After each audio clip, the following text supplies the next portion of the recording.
In this video, I'm going to tell you which of these luxury SUVs is the best. And to start off, we're going to compare their prices. The Porsche Cayenne range starts from £76,000. This is the e-hybrid version, and as tested with options, this car cost £101,865. The BMW X5 starts from £70,685. The X-Drive 30D M Sport tested here with options actually cost £93,745. Though thankfully through Carwow you can save an average of £4,256 off a BMW X5. The Mercedes GLE starts from £77,360, though this one is the 450D AMG line Premium Plus, and as tested with options, this Mercedes is £91,695. The Audi Q7 range starts from £65,095, though this 50 TDI Quattro Launch Edition with options is £83,525. However, through Carwow you can save an average of £7,442 on a new Q7.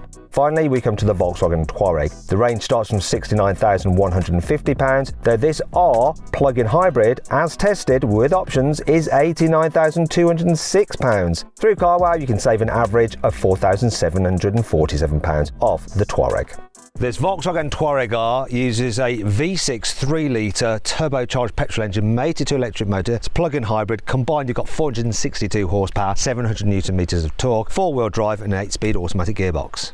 This Audi Q7 50 TDI has a 3-litre V6 turbo diesel which puts out 286 horsepower and 600 newton meters of torque. It drives all 4 wheels via an 8-speed automatic gearbox. This GLE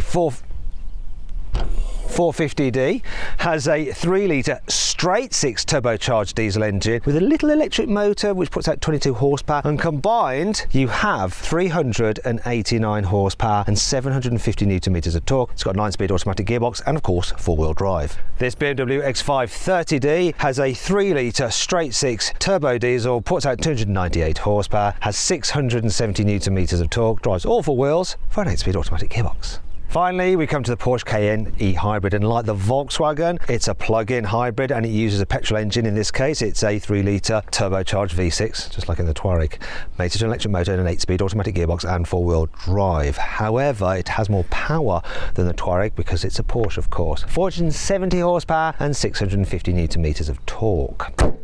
Now, if you're finding all those numbers a little bit confusing, don't worry, I've got you covered. So I've actually compiled a special page which explains all the cars' different engines, which is the best one according to me, and which trim level to go for. You can even compare the deals on different cars available through Carwow. So if you want to check that out right now, just click on the pop-out banner appearing in the top right-hand corner of the screen, or if you're watching on a smart TV, just follow the QR code which is on the screen now. That'll take you to the Carwow website and all your questions will be answered.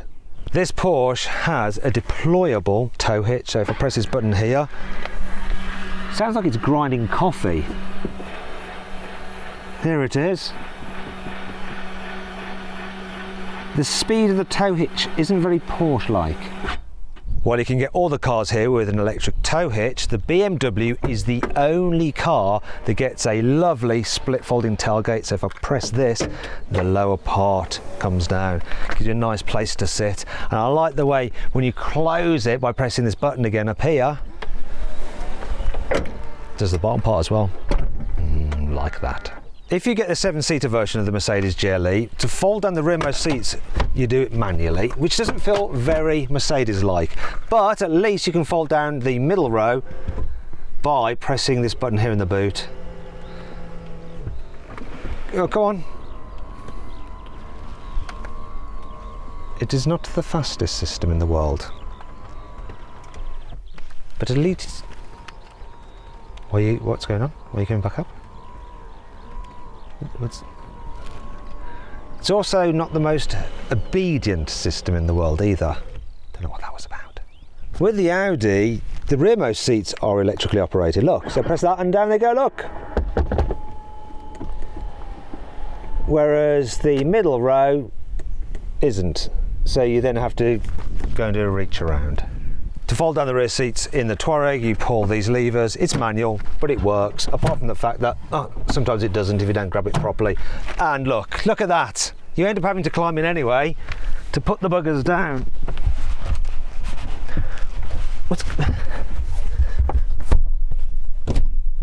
That's annoying. Now with all these cars, because they've got air suspension, you get a little button somewhere which allows you to change the ride height there. So I can lower it down like that to make it easier to load things in and out. Or if you're old, to get out of the car after you've been in it, showing the boot. There we go.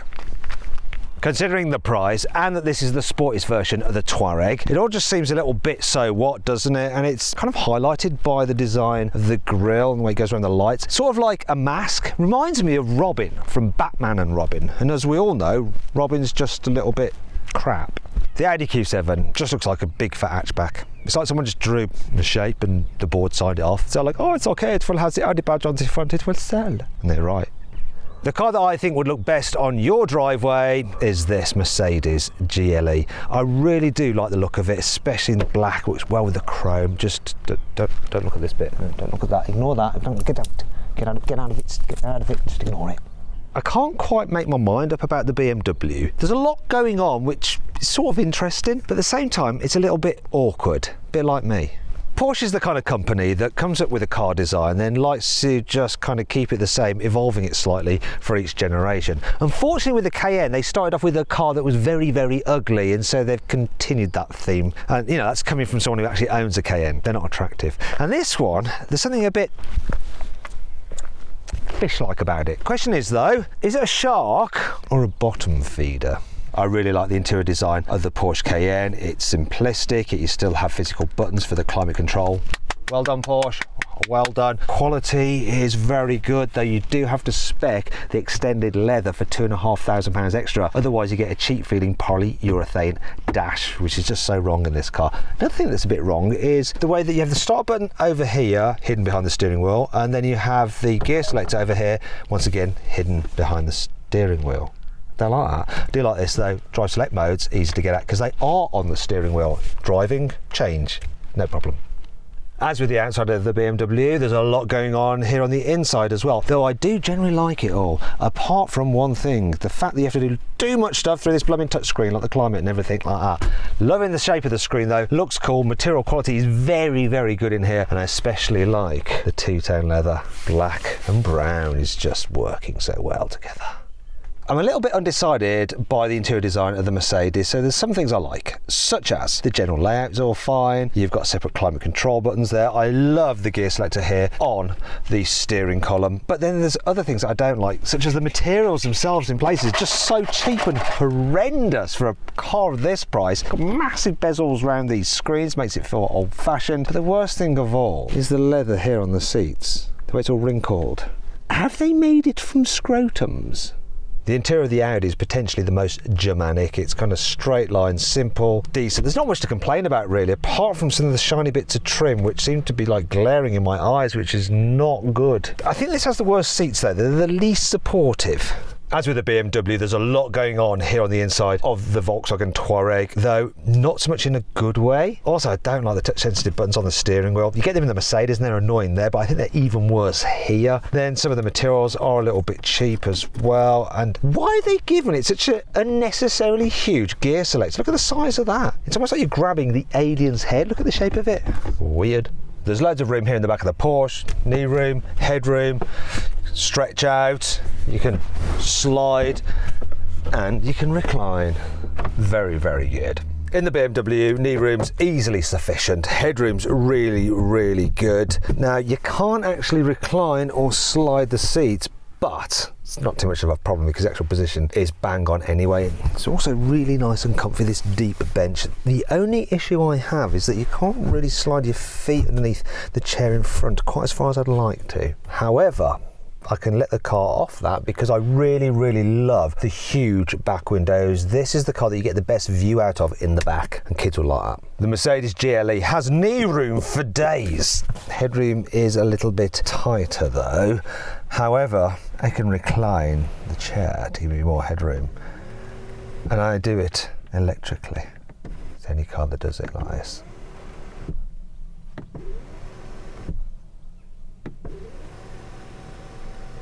This Audi is just so practical. Knee room is fantastic, headroom is also fantastic, and look, slide, yeah.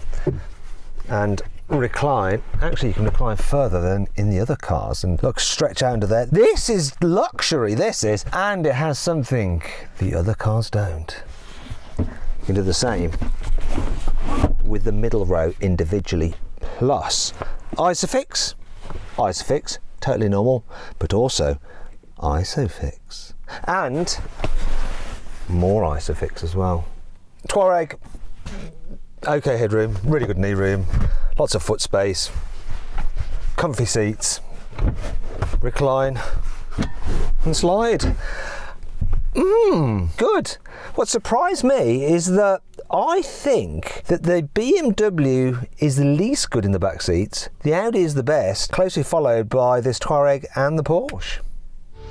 When it comes to carrying 3 adults in the back at once, the Audi was the clear winner, thanks to its 3 separate seats. All the other cars were much closer matched. But if I was to order them though, in terms of preference for carrying 3 in the back at once, I'd go BMW, followed by the VW, then the Porsche, and finally the Mercedes. There's enough room here in the third row in the Audi. So camera operator Miguel over here, hello Miguel. He's got himself comfortable, he's moved the seat, so he's absolutely fine, aren't you Miguel? Yep. And you know, I've just about got enough knee room. I'm all right back here, headroom's all right as well. And because the seats tumble forward, there is enough space to actually climb through into the back. It's quite impressive really. Oh, and look, even more Isofix here. So 1, 2, 3, 4, 5, 6. If you have 6 tuplets, poor you, but you should get yourself an Audi Q7 for sure, because there is no other option really, apart from a minibus. The Mercedes is just not as good in the third row as the Audi. It's just not. Less headroom, less knee room with him in his comfort position. And I want to show you another problem. Hop out if you wouldn't mind, Miguel. So, Lewis, would you mind just running around and letting Miguel out, because we've sort of left the child locks on. I'm free. Okay, so this is the issue. Now with the Audi, you just tumble the seats forward manually. This is electric, you know, it feels more expensive, but it also takes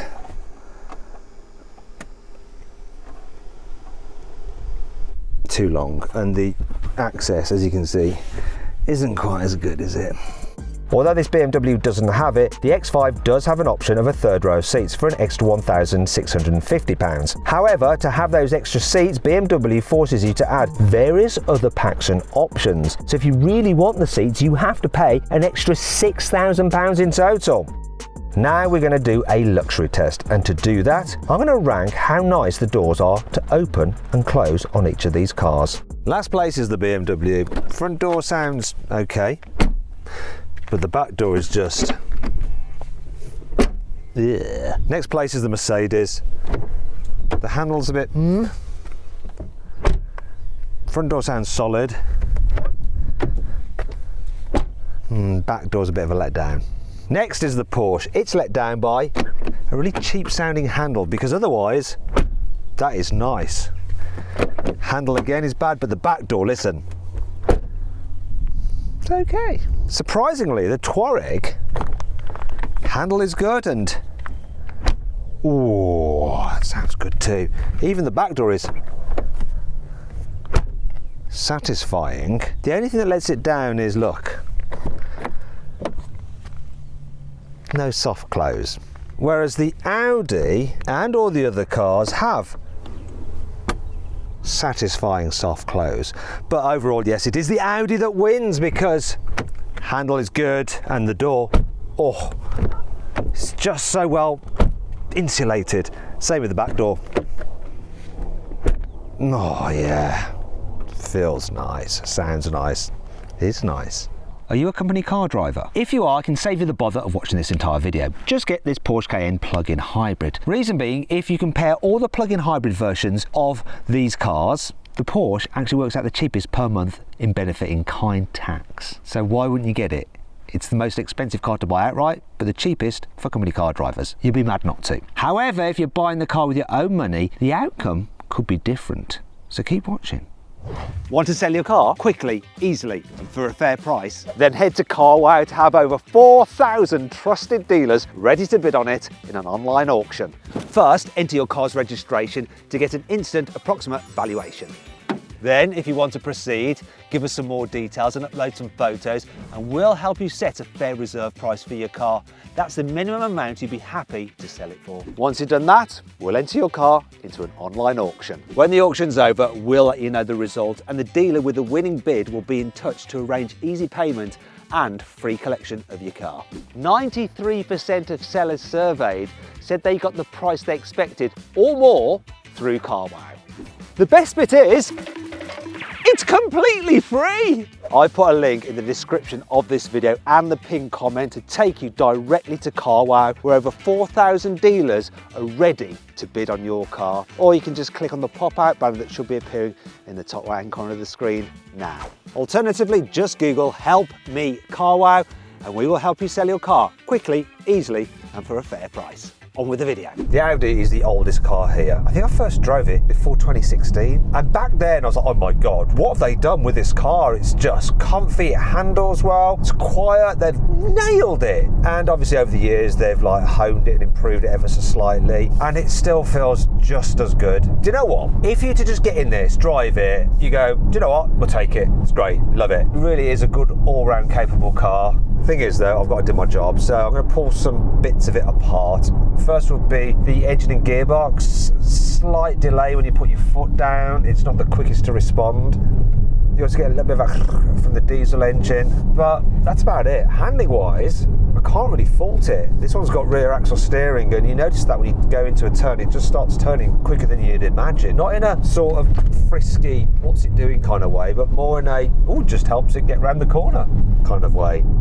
It feels just as capable as it did back there. The only problem is that today it's got some serious competition in much newer vehicles. So this Touareg shares its basic platform with the Audi Q7. So you think they'd be pretty identical to drive, and in some ways they are, and in some ways they're not. You see, this is the plug-in hybrid version of the Touareg, and as a result, it's quite a bit heavier, 2.5 tons as opposed to 2.1 for the diesel Audi. That's quite a difference, and you notice it just feels heavier and a bit more cumbersome. You also feel it in the brakes as well. They're just squidgier because you also have that whole regen effect blending in with the brakes as well. It's just not as good. So everything feels a little bit more dulled and slower, even though this has a turbocharged V6 petrol engine, not a diesel like in the Audi. When it's going though, it seems to pull pretty strong, and obviously being a petrol engine, it's smoother, though there's definitely a bit more of a delay with things happening because you've got the gearbox engine with that bit of turbo lag and the electric motor all having to like figure out what each other's doing to work in harmony. But it actually drives pretty well. Comfy, quiet. It's very hard to split them. You know, if this was the diesel, the dynamics would be very similar. However, there is one thing, something about just being sat in this just feels like I'm in a slightly taller Golf. I'm not feeling the specialness that you get with the Audi. So while you might go and drive this, think, yeah, it's not bad, I quite like it. If you back to back it with the Audi, that car just makes you feel a little bit more, I don't know, what shall I say, successful? Like you've achieved something. I mean, that does sort of come down to brand perceptions, but it's just the design, it's just the materials, it's just everything about this. The whole Volkswagen ethos comes through in this product. You know, Volkswagen, car of the people. At this kind of price point and in this kind of class, you need a vehicle that makes you feel slightly elevated above the people. And this car doesn't quite do that. The weird thing about the Mercedes is that I think it proves that sometimes better isn't always better. Worse can actually be better. You see, in many ways, the suspension on this car, they all have air suspension by the way, feels a little less composed than in the other two cars I've driven so far, but that gentle kind of rocking and movement is ever so slightly soothing, and it actually gives this car quality of feeling expensive.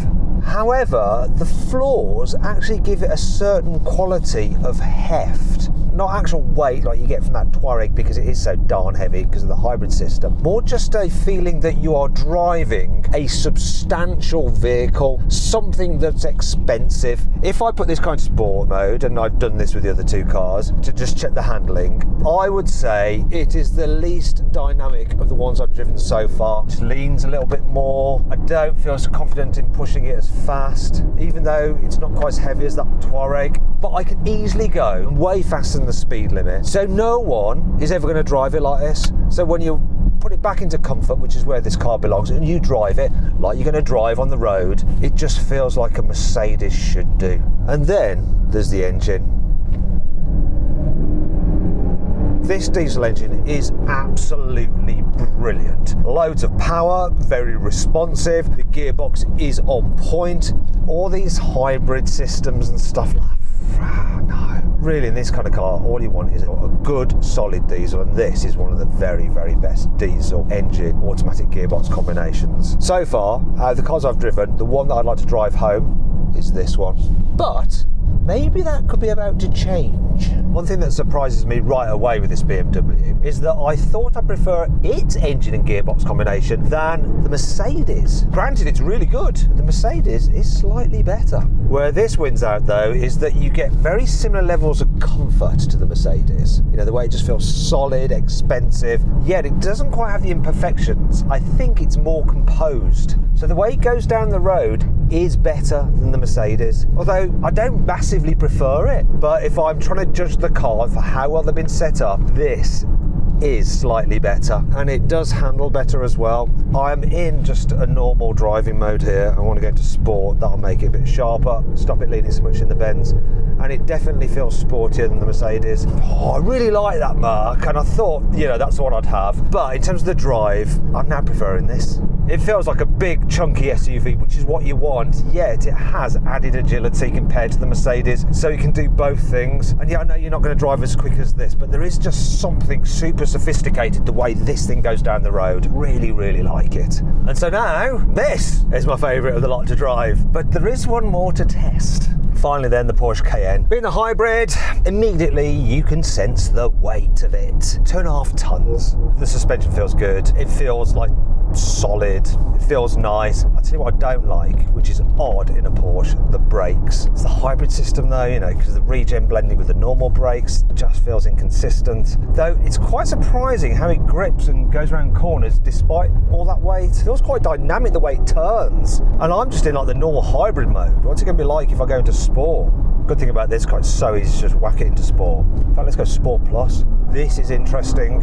So despite all that weight, when you have this car in its sportier setting, it really does change the character of it completely. And the way it drives, like if you want to go quickly, this is by far and away the best. The composure of the car when you're just throwing it through some bends, the way it puts its power down, you can feel the tyres are scrabbling for grip. The noise from the engine, being a petrol, is obviously just nicer, and you've got some revs to play with. Doesn't feel like there's any like miscommunication between the hybrid system, the gearbox and all that kind of stuff like I got from the Volkswagen. From a motoring journalist point of view, this is the most fun to drive by far, but it's all a load of nonsense because you're not driving like that. You're with your family, you're in hybrid mode, and this is how you drive it. And then it just feels slightly lumpier than the BMW because of the weight. And I don't know really at these speeds whether I actually would prefer the normal petrol version than the BMW. So for just normal driving, I think I preferred the BMW. And in some ways, that Mercedes had a slightly more luxurious feel to it, even though it was nowhere near as composed. When you want this thing to drive like a Porsche, it drives like a Porsche and it's incredible. When you want it to drive like a smooth, comfy, relaxing SUV, it can do that, but it's not really any better than the others. With big luxury SUVs, performance does matter. So to compare these cars, we're going to do some drag racing. We're going to do it in 2 races. First the diesels, then the plug-in hybrids. I'm in the BMW. 3, 2, 1. Oh, the BMW shot off. But now the Mercedes is coming because it has more horsepower. And it's absolutely pulling past now.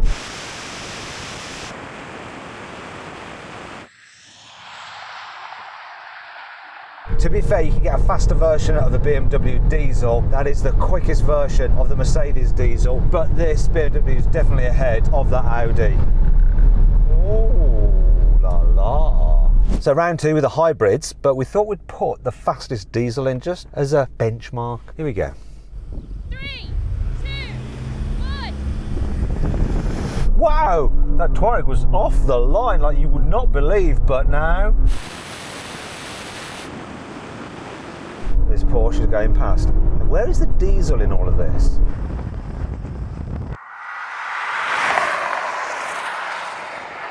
Dropped. Okay, so the hybrids may be heavier, but they be quicker. So then what exactly happened? Well, the Porsche won. It completed the standing quarter mile in 12.9 seconds. The Volkswagen took 13.1 seconds, the Mercedes 14 seconds, the BMW 14.2 seconds, and the Audi was last with a time of 14.4 seconds. So then what's my final verdict? Well, in last place is the Volkswagen. Don't get it as this plug-in hybrid, it's too expensive. Get the diesel, but even then it doesn't feel premium enough considering how much it costs. Speaking of which, the Porsche, it's just too expensive. And you can't get a diesel, which is what you want with one of these SUVs, unless of course you're a company car driver. Now objectively, the Audi is the best car overall, but subjectively it's not because it just looks too meh. Whereas the Mercedes objectively isn't quite as good as the Audi, but it's just got that I want it factor. However, so does the BMW, and overall it's a better car than the Mercedes, and that's why it wins this test. I hope you'll enjoy the video. If you did, give it a like.